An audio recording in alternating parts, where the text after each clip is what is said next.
Lho, lah sakniki bakul apa? Bakul apa? Tak anu tahu nih Mas. Oh, tahu apa? Tahu petis. Oh, tahu petis. Jembatan Gladak. Nggih. Kula teng mriko, Mas. Bakul tahu to mriko. Mboten. Lho, bocah iki susah tak. Lah teng mriko lah napa?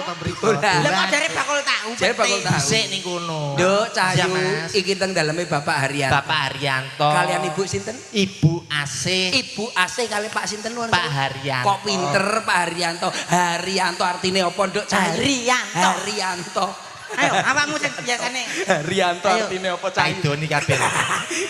Iki lho. Bikin aku emosi. Lah kene omongnya urung kok jangkrik. Kita ini sudah penasaran mendengar Yo jawabannya. yo penasaran yo sing sabar. Rong dino lho ae dhewe Nyapa? nganggur Haryanto. Pokoknya saiki hati-hati ning omong. Iya, iya. Perkara omongan iso dadi viral. Mosok Iya, pokoknya aja sampe awakmu ngomongi aja. dan apa?